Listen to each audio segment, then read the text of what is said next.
A Master Key, NorthernFoods, MI5, Lord Haskins, Occult, Yorkshire 16. Published by Occult, WordPress.com.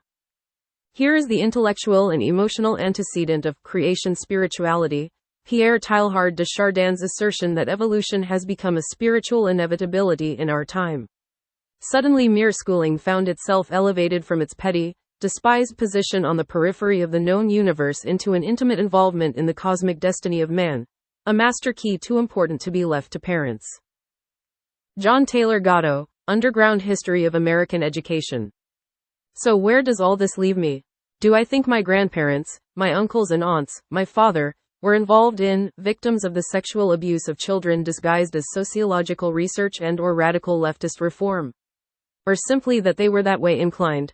Or was my grandfather only trying to brush shoulders with those people and groups he recognized as having the power and influence that he so desperately coveted for himself? And at what point does the line, once reached, get crossed?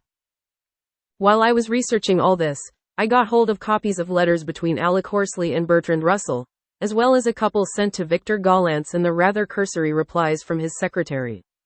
The impression I got overall was of a man trying a little bit too hard to gain the ear and the support of great men, to enlist them to his cause, ostensibly that of world peace.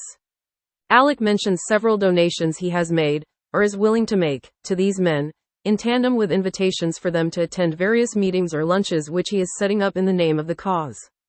It's never specifically stated, besides that word, peace. He is fobbed off by Gollancz, who suffered a broken limb around that time, and at one point uses it as an excuse, and even by Russell, who does at least agree to meet with my grandfather, while declining to be a public spokesperson at one of his events. It is easy for me to relate, to imagine my grandfather's plight, trying to gain the attention and approval of powerful men and being kept out of the club. Of course, this is very much at odds with the picture which has been emerging, via all of the material gathered here. But then, it may not be either, or. I once asked conspiracy researcher Chris Milligan about the possibility my grandfather was an intelligence operative. His response was this: you have spooks and then you have the folks that spooks influence. Basically, intel ops operate with deceit and subterfuge. Even if you're a spook, they lie and compartmentalize. You are only told what is needed. If you want someone to go from A to B, if you can get him to go there without even knowing you exist, is great. If you have to tell them to go from A to B, you never tell them the right reasons. So many that are involved are simply played, and are not under orders. Most that get involved do it for all the right reasons, God and country, but are used by higher-ups. I find the final agendas come from the secret societal system, beyond the nation-states that they have captured. This may be true in a larger sense also. I can imagine my grandfather, and in a very different way my father, pursuing his lofty social goals, making connections to people higher up than himself, and slowly, over time, learning that those in power operated in very different ways to how he had imagined, that the line between criminal activities and political ones was not only invisible, but non-existent. I can imagine him realizing, in slow, steady increments, that, in order to be able to move in those circles of power where he could be most effective, he would first have to cross that non-existent line, and participate in activities which would have been abhorrent to his Quaker moral sense.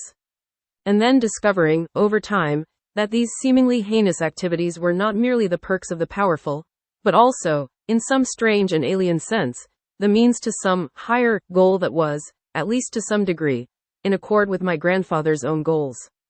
Why else would a socialist who claimed to be interested in the plight of the common man associate with social engineers like Russell and Ackland, who claimed to have the same goals, and perhaps actually did, or with criminals like Jimmy Boyle? Why else would he give large amounts of money to semi-clandestine organizations like the Round Table?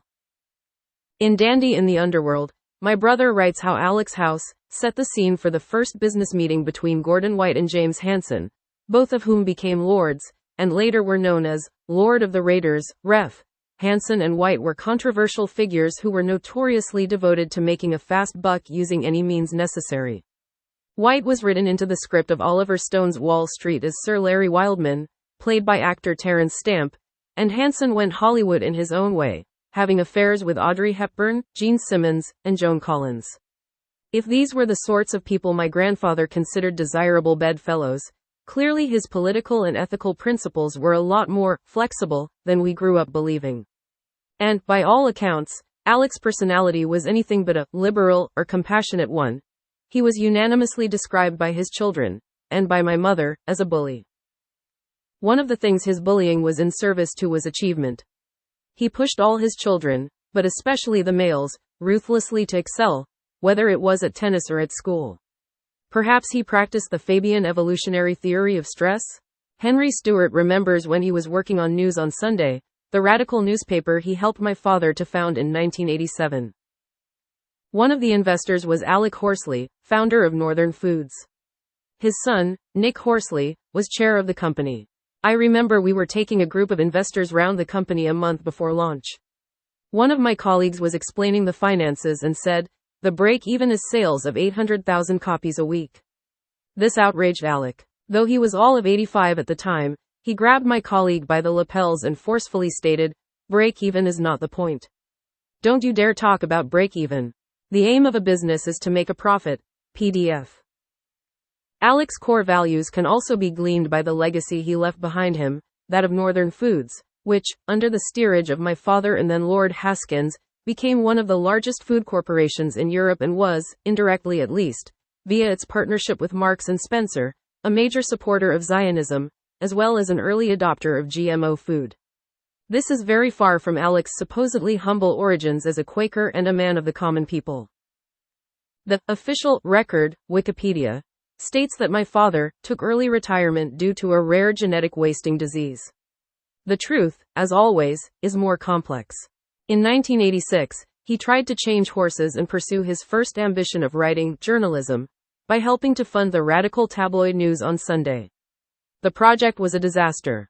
When my father tried to return to chairing Northern Foods, Haskins, who had taken over in the interim, refused to let him back in. This at least was the version we all heard in my family. Only then did my father retire to Barbados.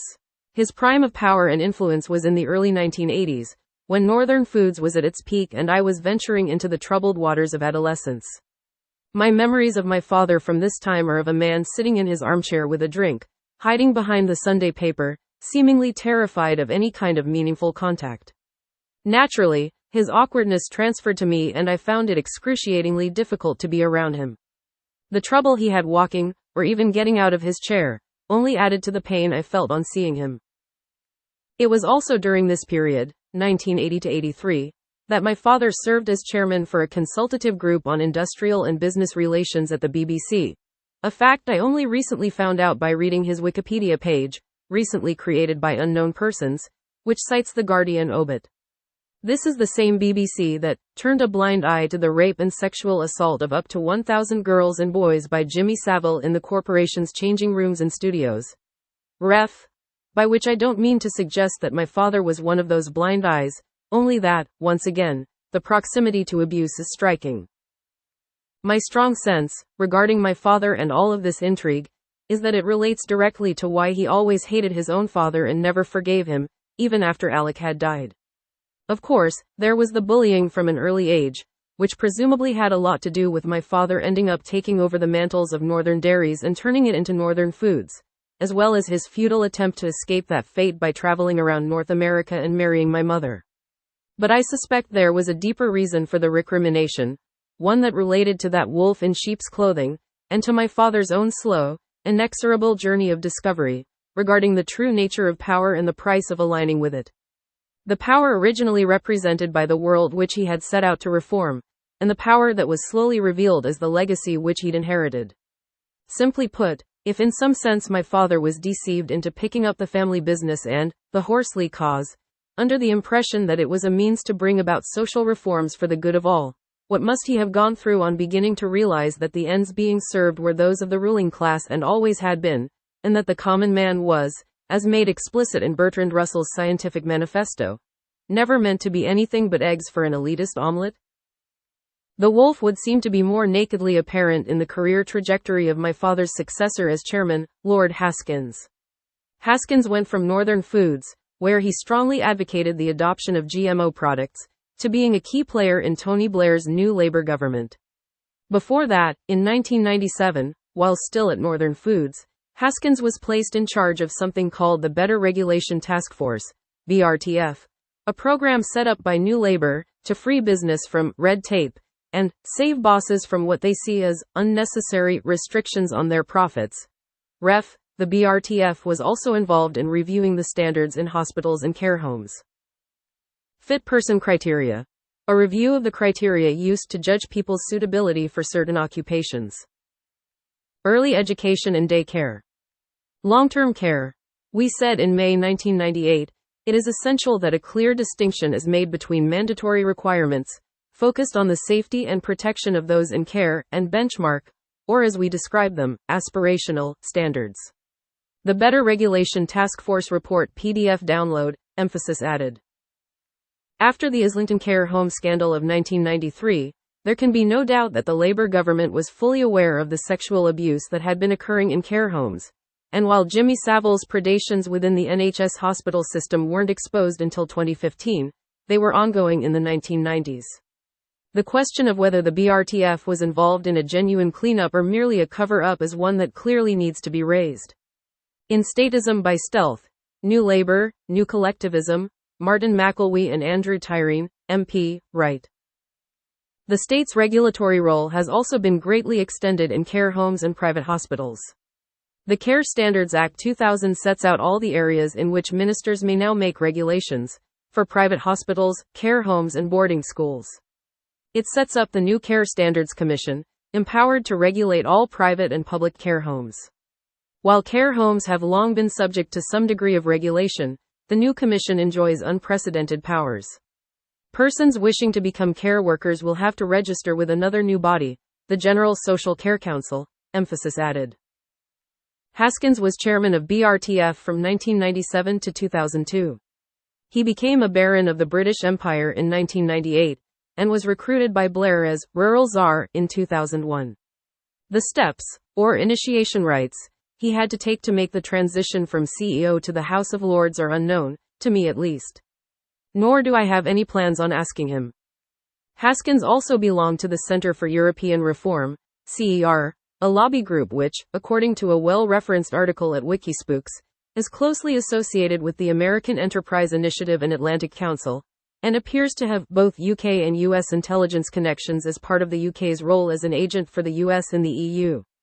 See also here. As well as Haskins, its members include Jenkins alumni and Bilderberg member, Peter Mandelson. Haskins is also a patron of the Whitehall and Industry Group, a body that aims to bridge the gap between business and government, and which seems to blur the line between corporations and intelligence work, specifically MI5. The practice of using the country's intelligence service to benefit companies is one performed in the United States for a number of years. There is evidence that it has used a communications eavesdropping system called Echelon to gather sensitive information on rivals in the European Union that has been passed on to US business. There is no suggestion that the British services intend to go that far, but this is thought to be the first time MI5 has brought in so many senior executives. Ref. Haskins also belongs, or belonged, to think tanks the Smith Institute and Demos, the latter being an independent organization recommended by the aforementioned Patricia Hewitt, in March 2010, committed to radical thinking on the long-term problems facing the UK and other advanced industrial societies. Demos report. 1.